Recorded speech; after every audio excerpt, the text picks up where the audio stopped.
Magandang hapon, narito na nga ang pinakahuli sa lagay na ating panahon ngayong araw ng Miyerkules, ika-11 araw ng Disyembre taong 2024.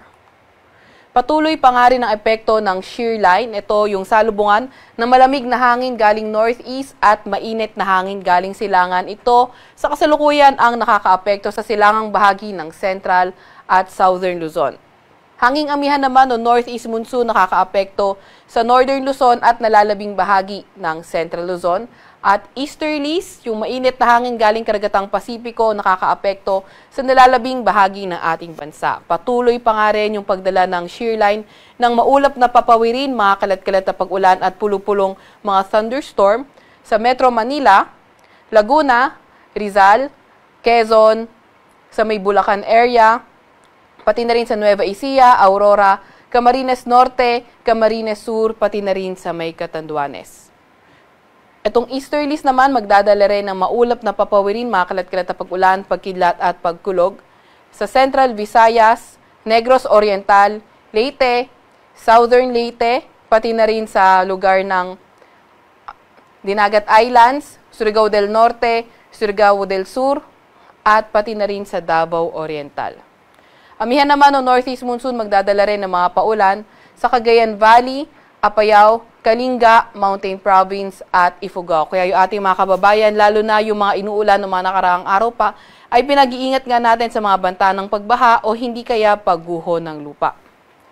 Mas magandang panahon sa nalalabing bahagi ng ating bansa kung saan sa Ilocos Region at nalalabing bahagi ng Central Luzon, mga may hinang pag-ulan ang inaasahan natin at sa nalalabing bahagi ng bansa, mga tsansa naman ng mga localized thunderstorms ang posible.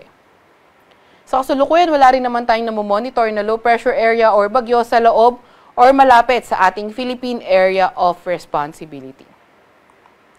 Meron din tayong nilalabas na weather advisory, so inaasahan natin ngayong araw hanggang bukas ng hapon, heavy to intense na mga pag-ulan sa Quezon. So 100 to 200 millimeters of rain yung posible. So kapag naka-heavy to intense tayo, numerous flooding events likely sa mga lugar na urbanized, low-lying o kaya sa mga malalapit sa river.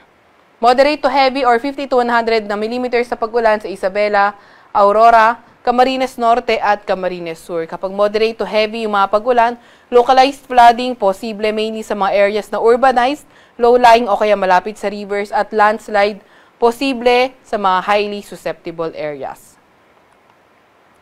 Bukas naman ng hapon hanggang Friday ng hapon, asahan natin moderate to heavy na mga pag-ulan, Camarines Norte, Camarines Sur at Quezon.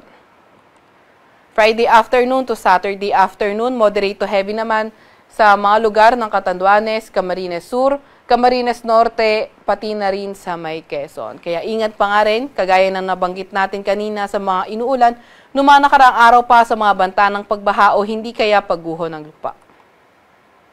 Para naman sa lagay ng ating panahon bukas, asahan nga natin na patuloy pa rin na magdadala ng mga paulan, mga kalat-kalat na pag-ulan at mga isolated thunderstorms ang shear line sa hilagang bahagi ng Bicol Region, Quezon, pati na rin sa may bandang Aurora. Northeast monsoon naman ang nakikita natin magdadala ng mga paulan sa Cagayan Valley, pati na rin sa silangang bahagi ng Cordillera Administrative Region. Sa nalalabing bahagi naman ng Ilocos Region at nalalabing bahagi ng Central Luzon, mas magandang panahon kung saan may mga tsansa lang na may hinang pag-ulan at sa Metro Manila at nalalabing bahagi ng Luzon, mga tsansa naman ng mga localized thunderstorms posible. Agwat ang temperatura bukas sa Metro Manila ay 24 to 31 degrees Celsius, 17 to 23 sa Baguio at 21 to 30 sa Tagaytay. 24 to 29 degrees Celsius sa may Tugigaraw at 26 to 30 degrees Celsius sa may Legazpi. Sa Puerto Princesa, 26 to 31 degrees Celsius at 26 to 30 degrees Celsius sa may Kalayaan Islands. Para naman sa lagay ng panahon bukas sa may Visayas at Mindanao area, asahan nga natin sa may silangang bahagi ng Mindanao, posible magdala ng mga kalat-kalat na mga pag-ulan, pagkidlat, pagkulog ang easterlies at sa nalalabing bahagi ng Visayas or nalalabing bahagi ng Mindanao at Visayas, mga tsansa naman ng mga localized thunderstorms. Agwat ang temperatura bukas, Iloilo City, Metro Cebu at Davao, 26 to 31 degrees Celsius. 26 to 32 degrees Celsius sa may Tacloban, 26 to 33 degrees Celsius naman sa may Zamboanga. Wala pa rin naman tayong nakataas na gale warning sa kahit na anong dagat baybayin ng ating bansa.